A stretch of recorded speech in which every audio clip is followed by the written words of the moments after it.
ठीक है, ठीक है, बैठ सकते हैं, बैठ सकते हैं। Thank you. स्टेज पे कांग्रेस पार्टी के वरिष्ठ नेता, हमारे प्यारे कार्यकर्ता, भाइयों और बहनों, दिल्ली के भाइयों और बहनों और प्रेस के हमारे प्यारे मित्रों, ये देखो ऐसे कर रहे हैं भैया, थोड़ा टीवी पे भी दिखा दिया करो कांग्रेस पार्टी का। आप मुस्कुरा रहे हो, वेविंग कर रहे हो, मगर थोड़ा टीवी पे विपक्ष का भी दिखा दिया करो। सिर्फ मोदी जी का चेहरा दिखाते हैं, अंबानी का दिखाते हैं, अदानी का दिखाते हैं लोग।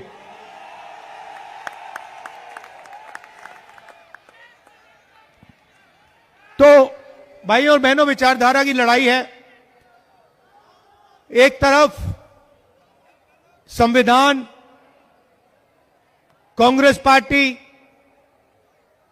भाईचारा, एकता, मोहब्बत, और दूसरी तरफ बीजेपी और आरएसएस 400 पार, संविधान को खत्म करने की विचारधारा, नफरत, हिंसा, इन दोनों के बीच में लड़ाई है। कांग्रेस पार्टी, गांधी जी, अंबेडकर जी, नेहरू जी ने मिलकर देश की जनता के साथ देश को यह संविधान दिया, और संविधान में साफ लिखा है कि हिंदुस्तान के सब लोग एक समान हैं, हर धर्म, हर जात, हर भाषा, हर व्यक्ति की रिस्पेक्ट होनी चाहिए, भाईचारा होना चाहिए। और पिछले 10 सालों में बीजेपी ने नफरत, हिंसा फैलाई है, भाई को भाई से लड़ाया है, हिंदू को मुसलमान से, ईसाई से, सिखों से, एक जात को दूसरी जात से, एक भाषा को दूसरी भाषा से। 4000 किलोमीटर कांग्रेस पार्टी चली, कन्याकुमारी से कश्मीर तक हम चले, और एक ही लाइन थी, एक ही बात हमने बोली, नफरत के बाजार में मोहब्बत की दुकान खोलनी है। और हमने कहा कि नफरत से, हिंसा से यह देश आगे नहीं बढ़ सकता है। भाइयों और बहनों, आपने देखा होगा नरेंद्र मोदी जी, आरएसएस और बीजेपी के लोग हर टाइम आपके ध्यान को भटकाने की कोशिश करते हैं। कभी आपको कुछ बोलेंगे, कभी फिर और कुछ बोलेंगे, और जो आपकी समस्याएं हैं, आपके जो मुद्दे हैं, उसके बारे में ना बीजेपी बोलेगी, ना मोदी जी बोलेंगे, ना हमारे प्यारे मीडिया के मित्र बोलेंगे। आपने कभी देखा है, आपने मीडिया में अंबानी जी की शादी होते हुए देखी? वहां डांस गाना देखा? बॉलीवुड, क्रिकेटर सब देखे? 8-10 करोड़ रुपए की घड़ी देखी? मीडिया में सब आया। दिल्ली में जो गंदा पानी है, जो पोल्यूशन है, जो बेरोजगारी है, जो महंगाई है, उसके बारे में आपने मीडिया में कभी देखा है? कुछ नहीं दिखाते। लक्ष्य है नफरत फैलाओ, लोगों के ध्यान को इधर उधर करो, और जो जनता का धन है, जो जीएसटी आपके जेब में से रोज निकाली जाती है, जो पैसा नोटबंदी करके आपके जेब से छीना गया, वो पैसा हिंदुस्तान के सबसे बड़े अरबपतियों को पकड़ना है। 16 लाख करोड़ रुपए नरेंद्र मोदी जी ने 25 लोगों का कर्जा माफ किया है। मैं दिल्ली वालों से पूछना चाहता हूं, दिल्ली के व्यापारियों का, दिल्ली के स्टूडेंट्स का, दिल्ली के हाउसवाइफ्स का इन्होंने कितना कर्जा माफ किया है? 1 रुपया आपका कर्जा माफ नहीं किया है।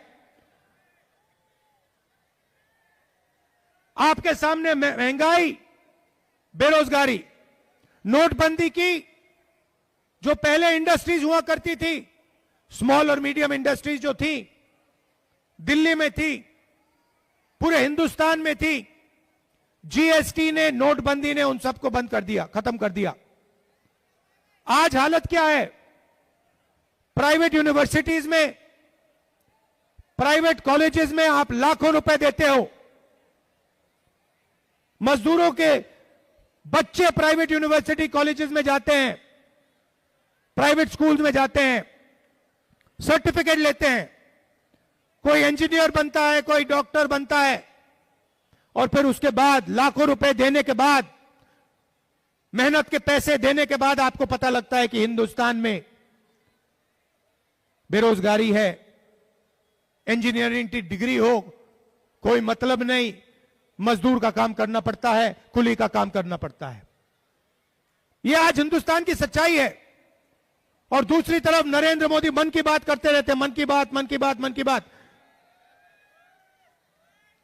हम अपनी मन की बात नहीं करने आए हैं, हम आपकी मन की बात सुनने आए हैं।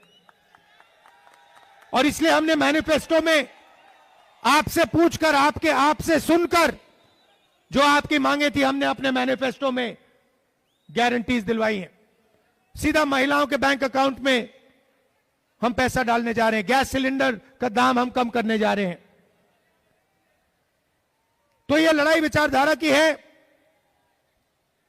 और कल परसों मैंने मीटिंग में एक बात बोली कि देखिए, इस देश में 50% पिछड़ा वर्ग है, कम से कम 50% पिछड़ा वर्ग है, 15% दलितों की आबादी है, 15% माइनॉरिटी है, मुसलमान, क्रिश्चियन, सिख, ईसाई, 8% आदिवासी है। अगर आप सबको जोड़ दो 90% इन लोगों की आबादी है।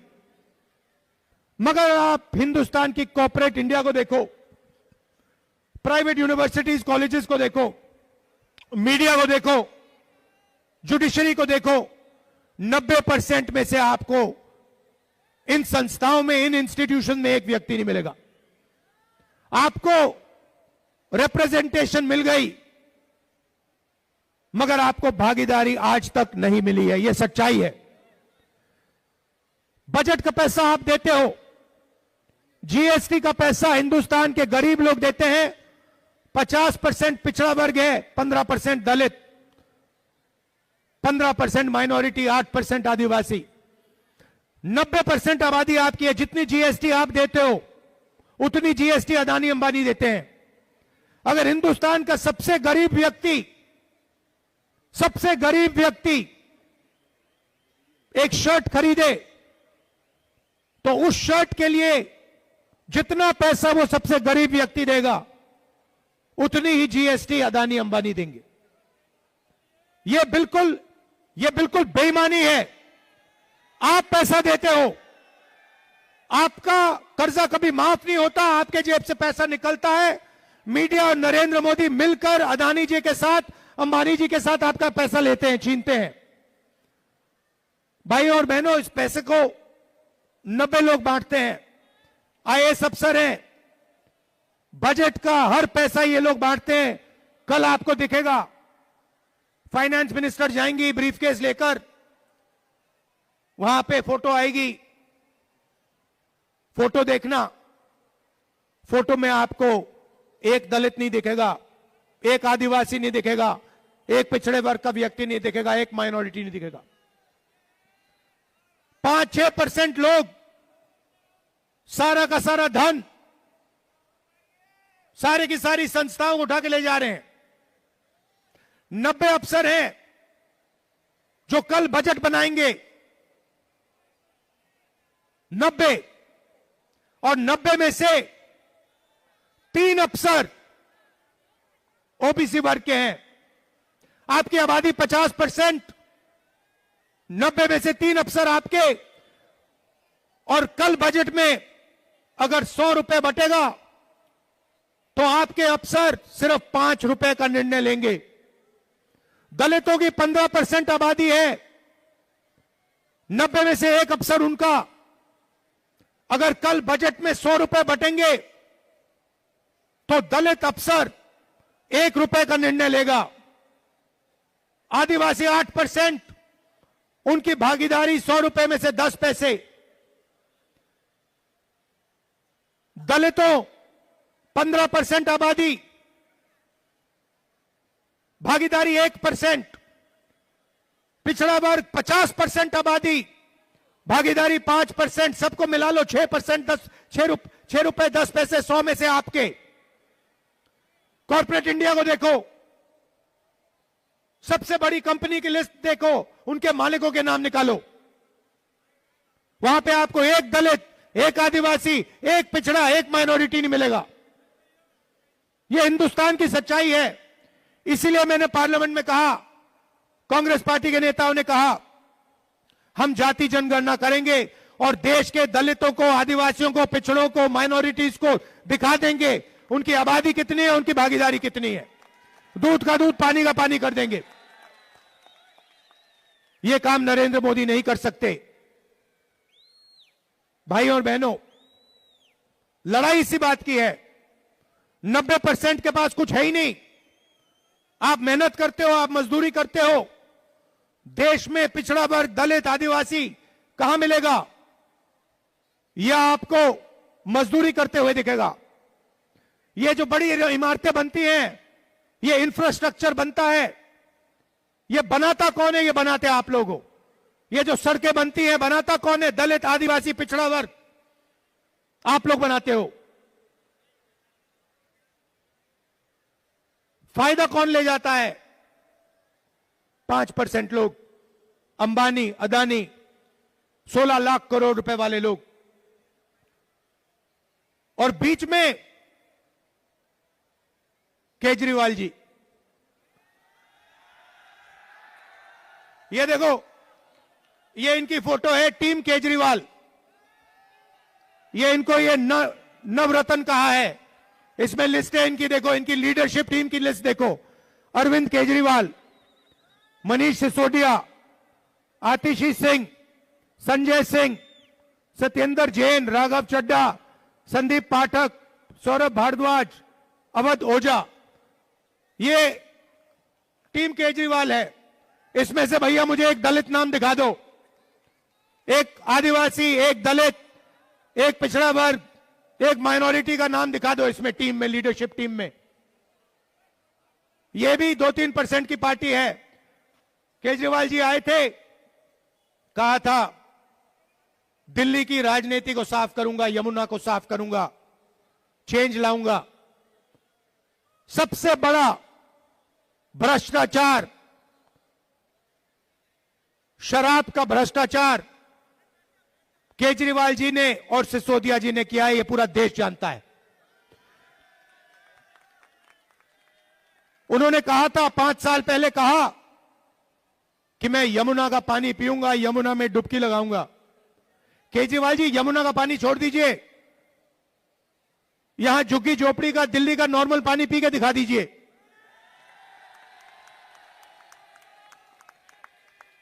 पानी की बोतल लिए घूम रहे हैं, कह रहे हैं कि हरियाणा की सरकार ने, किसी और ने गंदा कर दिया। केजरीवाल, जिम्मेदारी आपकी है। आपने कहा था कि आप यमुना जी को साफ करोगे। 5 साल पहले आपने कहा था। आपके शब्द खोखले हैं। आपने कहा था कि आप दलितों की रक्षा करोगे, माइनॉरिटीज की रक्षा करोगे। मैं आपसे पूछना चाहता हूं, जब दंगा हुआ, जब हिंसा हुई, आपके साथ कौन खड़ा था? कांग्रेस पार्टी खड़ी थी या केजरीवाल खड़ा था? हमारे नेता आपके साथ थे या केजरीवाल थे आपके साथ? मैं खुद गया, मैं स्वयं गया। कांग्रेस पार्टी खड़ी थी, क्योंकि हमारी विचारधारा की लड़ाई है। हमारी कोई अपॉर्चुनिस्टिक लड़ाई नहीं है। हम सबके हैं। हम संविधान को बचाने का काम करते हैं, इसकी रक्षा करने का काम करते हैं। अंबेडकर जी की जो सोच है, उसकी हम रक्षा करते हैं। तो लड़ाई, देखिए सच्चाई है कि जब आए थे केजरीवाल जी, उन्होंने एक नए तरीके की राजनीति की बात की थी। खंबे पर चढ़ गए थे, याद है आपको? मैं राजनीति दूसरे तरीके से करूंगा, खंबे पे चढ़ गए थे, स्वेटर पहना था, छोटी कौन सी गाड़ी थी वो, अल्टो गाड़ी थी, कौन सी थी, वैगनार, वैगनार में आए थे ना, वैगनार में आए और सीधे शीश महल के पार्किंग लॉट में चले गए। करोड़ों रुपए का घर, भ्रष्टाचार, पोल्यूशन, जो शीला जी ने इंफ्रास्ट्रक्चर बनाया था, सड़कें बनाई थी, पुल बनाए थे, फ्लाईओवर बनाए थे, विकास का काम किया था, उस सब को इन्होंने खत्म कर दिया है और सिर्फ झूठे वायदे करते हैं। आप केजरीवाल जी की स्पीच सुनिए, मोदी जी की स्पीच सुनिए, एक के बाद एक झूठी बात बोलते हैं। मेरी स्पीच आप देख लीजिए। 2004 से मैं राजनीति में हूं। जब मैं कुछ कहता हूं, मैं करके दिखाता हूं। मेरी आप एक स्पीच दिखा दो जहां मैंने कहा कि भैया मैं यमुना जी को साफ कर दूंगा। एक स्पीच दिखा दो, नहीं हो सकता, क्योंकि मैं सच्चाई की बात करता हूं। जो किया जा सकता है मैं आपको वो कहूंगा कि भैया ये किया जा सकता है। मनरेगा स्कीम किया जा सकता है, कर देंगे। किसानों का कर्जा माफ किया जा सकता है, कर देंगे। दिल्ली में इंफ्रास्ट्रक्चर बन सकता है, फ्लाईओवर बन सकते हैं, कर देंगे। गरीबों को अधिकार मिल सकते हैं, हम कर देंगे। मगर झूठे वायदे मैं नहीं करूंगा आपसे, क्योंकि देखिए हमारा आपके साथ ये 10 साल पुराना रिश्ता नहीं है। ये हमारा रिश्ता, आपके साथ जो रिश्ता है, मेरा रिश्ता, प्रियंका का रिश्ता, मेरे परिवार का रिश्ता, ये मोहब्बत का रिश्ता है, ये राजनीतिक रिश्ता नहीं है।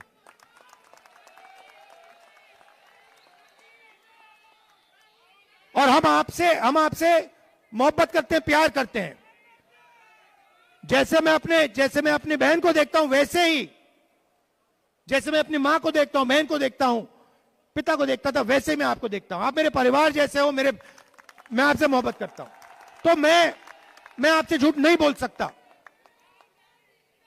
यह सच्चाई है। अब आपके सामने चॉइस है, हमारे ये कैंडिडेट्स हैं। एक तरफ कांग्रेस पार्टी की विचारधारा, आ जाइए, यहां आ जाइए, आगे आइए, नहीं यहां नहीं आइए, वहां आएंगे, मुझे जगह चाहिए थोड़ी। हाँ। ये हमारे कैंडिडेट्स हैं, इनको आप दिल से समर्थन कीजिए। दिल से समर्थन करोगे, दिल से। आप सबका बहुत बहुत धन्यवाद। शाम को ठंड में आप मेरी बात सुनने आए, इसके लिए आप सबको बहुत बहुत धन्यवाद।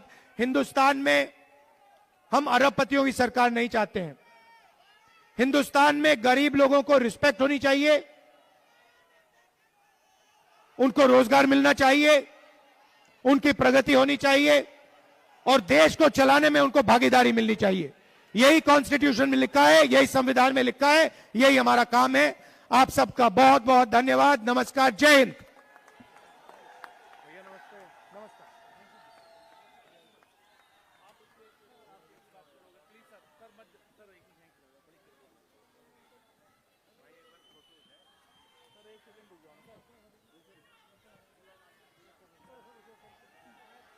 राहुल गांधी जिंदाबाद।